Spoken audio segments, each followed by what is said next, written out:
Maybe, so I was talking to Louise, our makeup artist, the other time, right? Yes. And she said that we should at least go for 2 more rounds of laser before our actual day. I would love to. Right. I started doing micro needling and I kind of like it because I do see the effect of it. But it's so painful. Oh my Every gosh. time finish the process, right, James is like in pain. Like during the process itself, I was literally crying. Every needle is like every bead of tears coming out from my eyes. Actually, I really feel like it closes up your pores quite a bit. Eh? Yeah, and I've gotten like, it's like every time you do it, you want more because you are just like, oh my God, it works. It's like after I do one session, I'm like, okay, I want to go back for another one.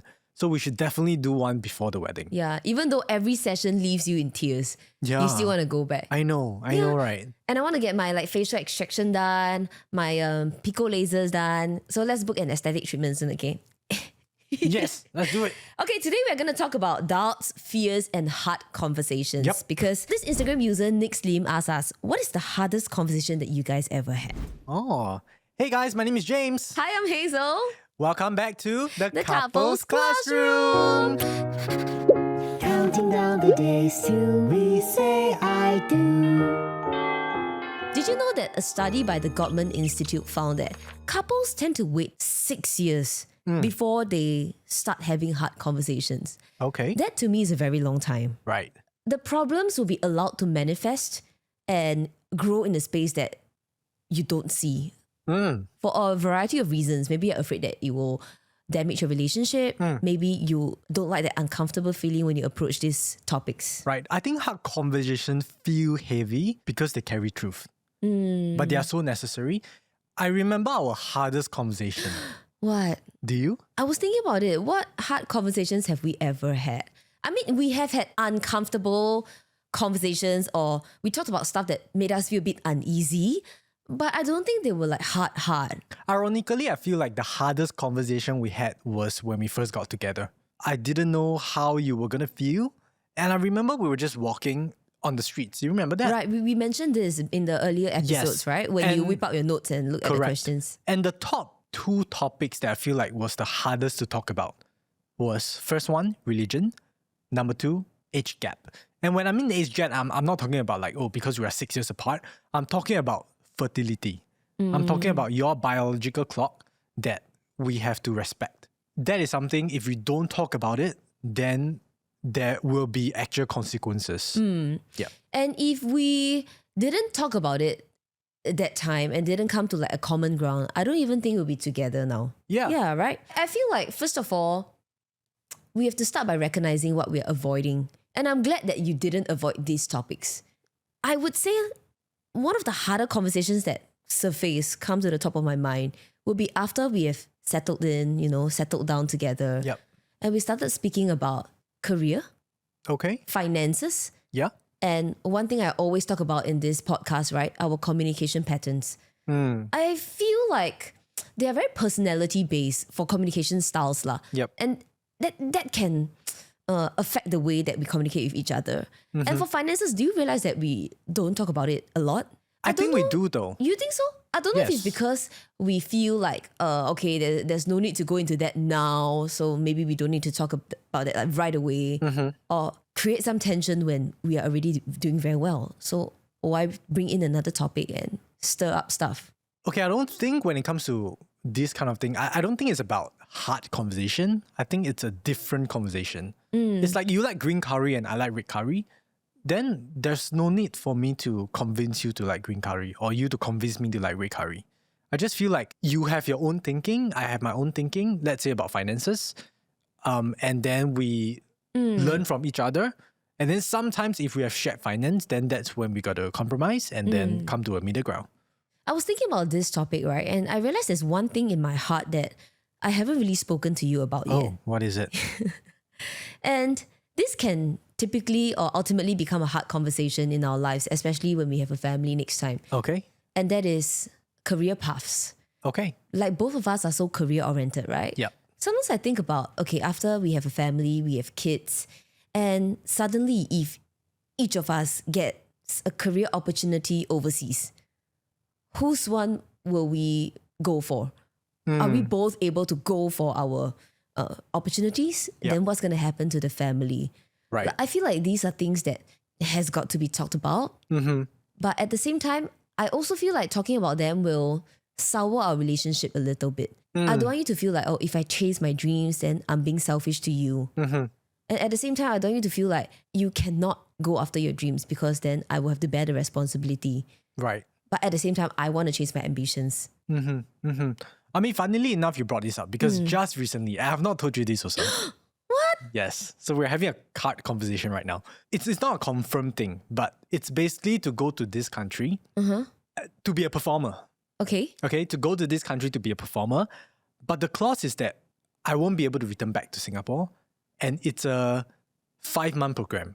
Oh, So essentially, I'm going to this country for 5 months and I cannot come back to Singapore. this is big. Why didn't you tell me? I'm telling you now. Okay, no, but and the thing is, it's gonna happen a little bit after our wedding. Which means probably after we got married, the first 5-6 months I won't be there with you. But why didn't you feel like it's important enough to tell me when you first heard of this? Because I already turned it down. Oh, And it wasn't I feel like the risk was too much. To be away for, with my lifelong partner for that period of time, and also with the commitment that I have here in Singapore. no, I wish you talked to me about it because I would have told you to go for it. At least we can discuss, at least we can communicate, and then Okay, we but can it weigh the wasn't- pros and cons. It wasn't a confirmed gig. It was just a inquiry. So I'm just using this example right now to say, okay, let's say everything really goes well and the gig is confirmed. Will I take it or not? Yeah, my answer is no. I won't take it. Is it because of how much exposure the job gives you, or is it because of me? It's because of many factors, I feel. Like I said, the risk was too much in terms of like risking our relationship. No, I don't think so. Why? It's just 5 months without you.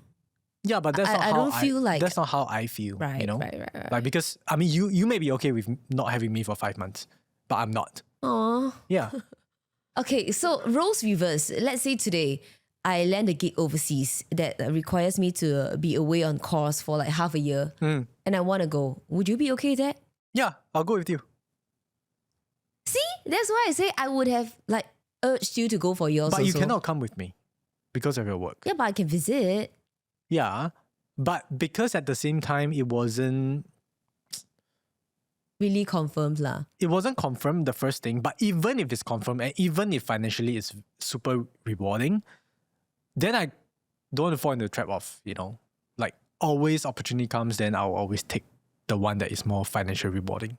Okay, I think we have our I different views when it comes Yeah. to this. Yep. I mean, this could be an example of a hard conversation. If everything is confirmed, then yes, I think we need to go into that hard conversation mode. Right. Yeah. But I just want you to know that I will support you. Like if you have to leave for 5 months, then leave for 5 months. Okay. Okay?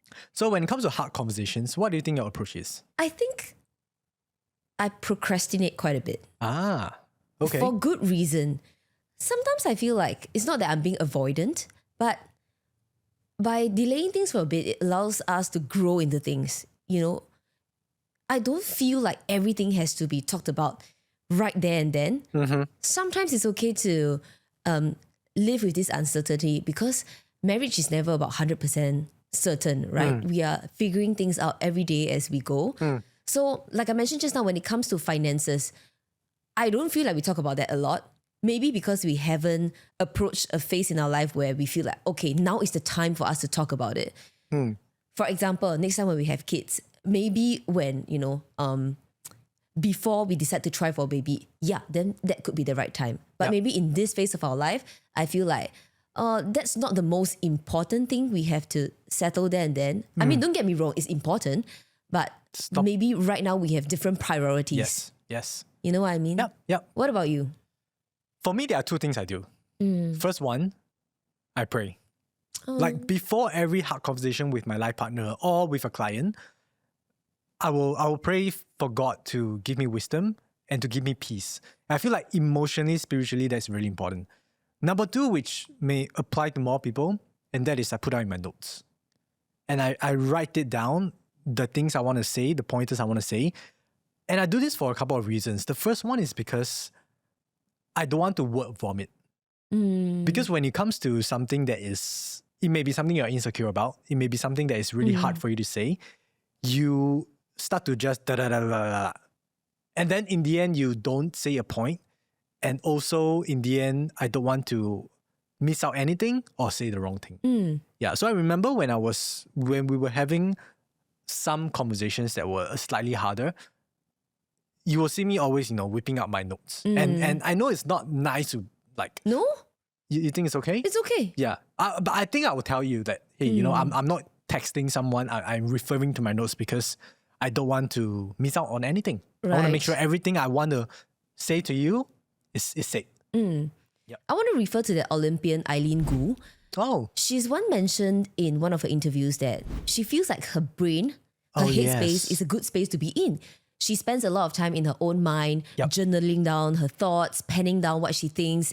And I feel like this is the difference between someone who constantly is wrapped up in their thoughts versus someone who puts that thoughts into action. And I think Eileen Gu is a perfect example. By putting down what you think on like pen and paper or like jotting down your notes, you are more clear about what you want to achieve and what you want in life. She's a guru in that. She's a guru in that. Indeed. So I think that's great. And I wish that I have that habit of writing down things more often. I spend a lot of time in my head, but that's just mentally. Yes. I see the benefits of writing them down. And that's one thing I've learned from James as well. Oh. When it comes to talking to each other, do you feel like one of us is more ready than the other? Okay, I think for me, I think I am... If I want to say something and I've prepared enough, I think I will deliver it and I think I'll do it. Especially if it's related to my lifelong partner. And that begs me to another question, and that is, when do we say that, okay, this topic is a hard conversation? Yeah, because for me, I identify that as using boundaries. Like if we set a boundary and that boundary is crossed, hard conversations gotta occur. Yeah. For example, emotional intimacy with someone else. Okay. Let's say, for example, any of us accidentally stumble into emotional intimacy with someone else. And I see it or you see it. I think that is a sign for us to, hey, we need to talk about it. And that is a hard conversation that needs to happen. Of course. Yeah. Do you agree? Course. Yeah. And I find that you always start conversations in one way. Like you tell me, you say, baby, I want you to know that this is coming from a place of love. But I want to talk about this, okay? And that's when I'll feel like, okay. He's going to start like a tough conversation, something that's a bit harder to talk about. Right. I will feel uneasy, actually. But do you think that works? I still feel the uncomfortableness, but it eases it a bit lah. Because on the contrary, if I just say, hey baby, bam, would that be worse? That would have impacted me more in a negative way. Yeah. So thank you for always, easing into the conversations very easily. I actually feel like none of us are more afraid of harder conversations than the other. Yeah, I feel like we're both equally very open. And I am thankful that like this relationship is built on this ground. Do you think that has you became more better at hard conversations? Yeah, but I feel like you're always the more composed one in this relationship. Like, I don't know if it's a guy-girl thing. Guys are usually a bit more logical. Girls are usually a bit more emotional. Sometimes when I talk to you about certain topics, right, I will start to feel like, oh, I'm going to tear up. Or like, oh, I'm feeling these emotions. And you will be like, okay, like I understand you have to cry. And you will like comfort me, console me. And that helps a lot. It really, really helps a lot. And I think that is genuinely a difference between avoiding a topic and not being ready for it. Like avoiding the topic, like, okay, this thing has to be done, has to be settled. Like I mentioned the finances, the example just now, right? But not being ready for it, it's more of like, okay, the time is not right yet. Like there comes a time where you have to talk about it, but it's just not now. Right. So to me, there are certain differences. So I actually asked some of my friends in the industry and out of the industry about what hard conversations have they had with their partners. Oh, let's hear it. Yeah. Okay, one of them had said that timeline was quite a hard topic because the guy never really brought it up in detail, but the girl somehow assumed that she knows what their timeline looked like. And then after that, they are still in the dating phase. They're not engaged yet, but they got a house together already. That's like the trajectory of like a lot of Singaporeans, right? Yep. You BTO and then you propose and then you get engaged and you get married. Yes. So in her mind, it seemed like, okay, we are going down this path. Everything is set right and set straight. Yeah. But after that, after signing the papers and getting the keys to their house, she realized that the guy had never talked about anything wedding related or marriage related. And that's when she started to get a bit more like, is this going well? And she decided to talk about this with the guy partner.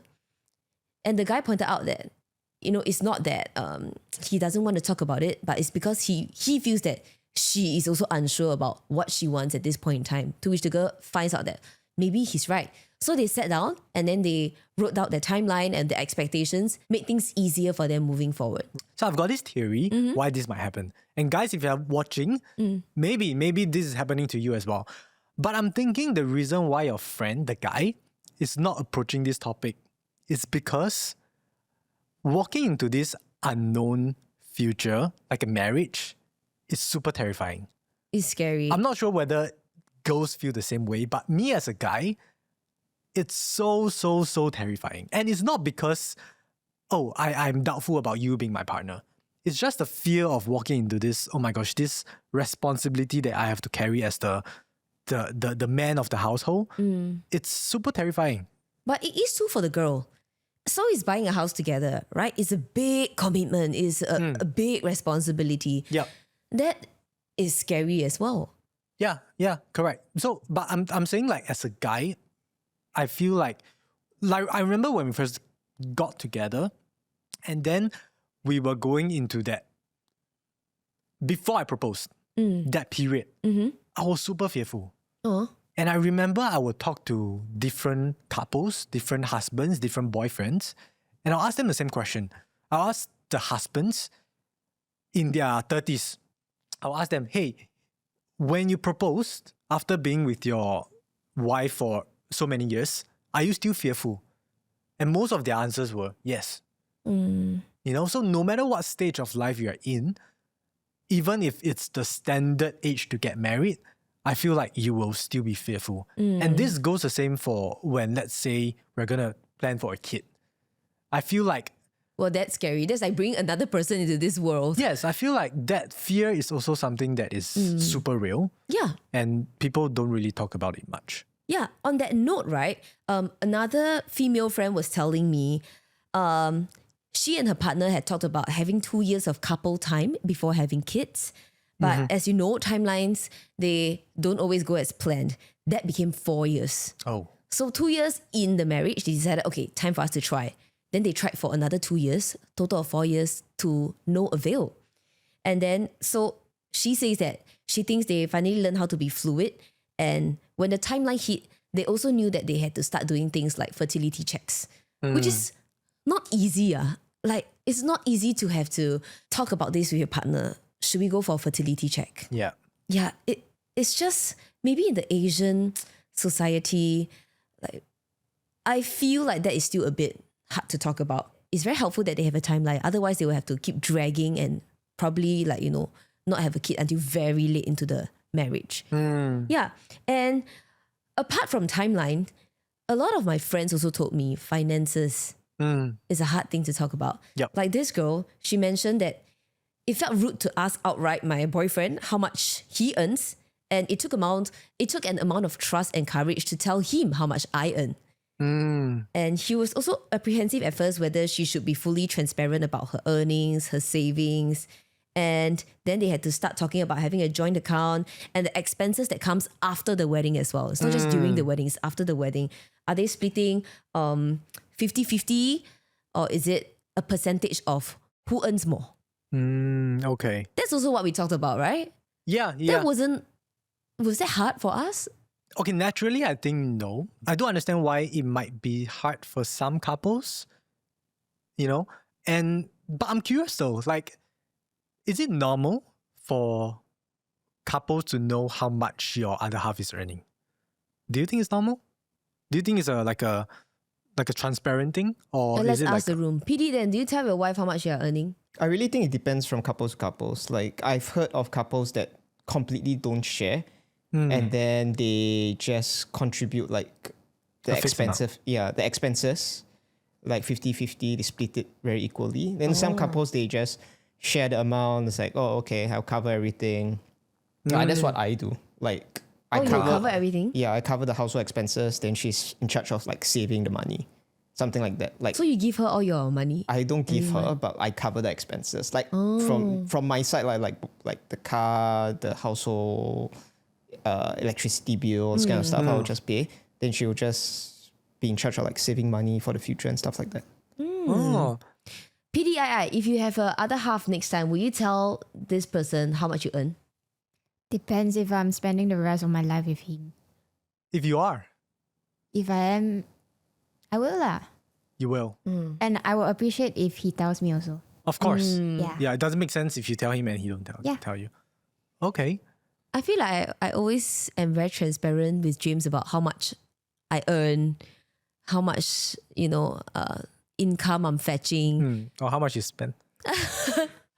I find that there's no point in hiding. Which I love it, by the way. Yeah, I like to be very transparent. Yes, because I mean, ultimately, if I know how much you are making or how much you're spending, then at least I've got this idea of, okay, for our future, like where do we stand? Yeah. For example, I don't want to have this misconception of, oh my gosh, like you are making a lot of money, like I'm thinking in my head. And then when I open your bank account, it's like two Nothing. digits, Then I only that's- have $18 in my bank account. Yeah, so I think that will be weird and not right.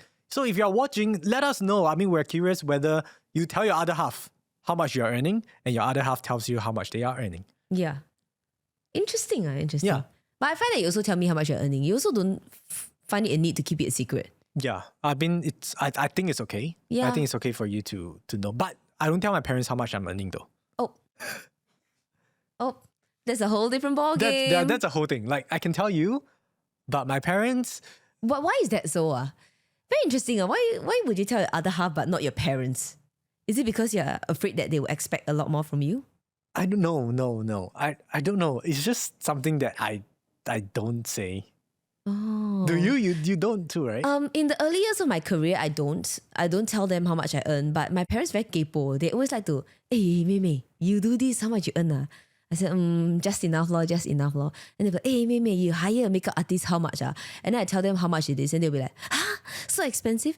Because it's not in their field of knowledge. They're not in this scene. So they don't know the market rates, stuff like that. Yep. But in recent years, I find that I'm a lot more open with them. In fact, I want to tell them how much I'm earning or how much I'm paying for different expenses so that they get a better idea and a better gauge of the industry that I'm in lah. I feel like when they ask, they are just kind of curious and they just want to make sure that you are doing okay. Yeah. Yeah, if you are doing okay, they are okay. But if they are just asking in case you're not doing well, then they want to lend a helping hand. Yeah. That's also the reason why it's so sweet. I hope my parents don't end up telling my relatives though. Can you imagine my dad? 我跟你讲啊，营商赚多少多少。Did. Okay, what surprised you about each other? If there's one thing about James that surprised me, I think I've mentioned this before, is the fact that he doesn't want to know about my past. Oh. Like I mentioned, I like to be very transparent. I think being in a relationship, you're 100% with this person already. I don't mind letting this person know more about my finances, my plan, my timeline. In fact, I think that my other half should know. So early on in the relationship, I actually wanted to tell James about my past as well, but he actually rejected. And I believe I also mentioned the reason. He had said that if it doesn't benefit the relationship, he doesn't want to know about it. Okay, Yeah, so quick, that was surprising. quick survey on the ground again. I feel like this is a guy and girl thing. Guys wouldn't want to know your female partner's past, but girl will dig in. And they will not stop until they find who that person is. Like she loves to ask me about my past. Yeah. I don't ever bring it up like by myself, but she would always, like when we do something, we go somewhere and then she would say, do you do this with da da da? Where go ask that? No? Never Like, lah. Okay, but I will ask him like, oh, what's your ex's name? yeah. What does she do? How do you all meet? I mean, like girls typically you want to know this kind of Correct. thing. So I feel like it's a girl's thing because the other time we were having this conversation with some friends and they say the same thing. Like the guys not interested in your past, but the girls, they are like, oh my gosh, tell me everything. I need to know everything. And then when we tell them what happens, all hell break loose. You know this guy, he forgot his ex's Chinese name. I'm like, can that? Because I want to ask him, right? Oh, what's your ex's name? Oh, what's her Chinese name? And then he thought about it long and hard. And then he realized that he forgot his ex's name. Shouldn't you be happy about it? I mean, Okay, I just find like guys and girls really think very differently. yeah. Yeah, how do you forget your ex's name? I don't understand. Okay, anyway, poor girl must be so sad. Okay, so Lala, Yes. one question. Do you think anything still feels unresolved between the two of us?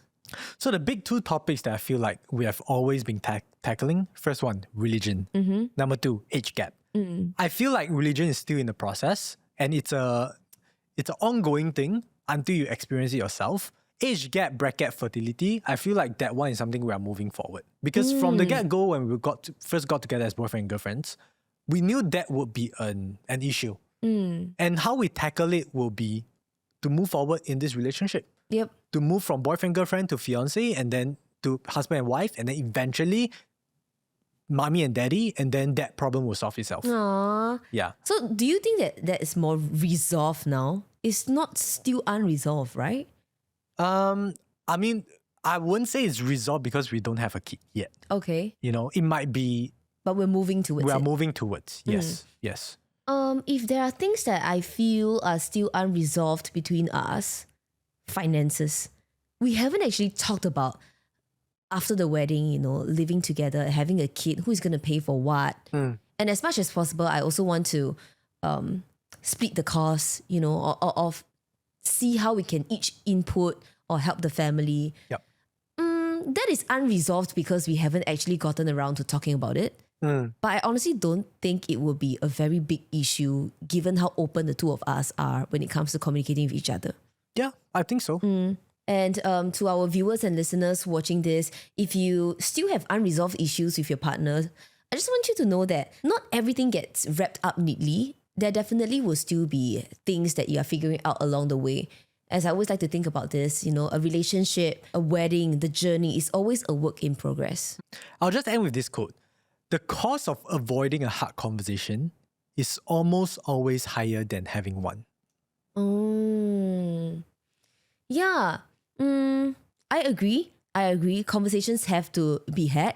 But I also think that finding the right timing and the right point to have these conversations are crucial as well. Yep. Drawing back to the episode with our coach, Dr. John, he did mention, would you rather spend more time preparing for your marriage or repairing your marriage? Yes. Right? So being smart about it is very important as well. And it's okay if you don't have 100% of the answers and then you step into marriagehood. I think that's okay as long as both of you are willing to put in the work to build a stronger relationship with every single passing day. Amen to that. Last but not least, if you have any stories that you have been avoiding, feel free to share with us on James and Hazel. We'll keep it anonymous and we'll love to, you know, speak with you as well, learn more about you. New episodes drop every Saturday, 8 p.m. on YouTube, Me Watch, Me Listen. We have Spotify and Apple Podcasts. See you in our next episode of The Couples Classroom. Bye.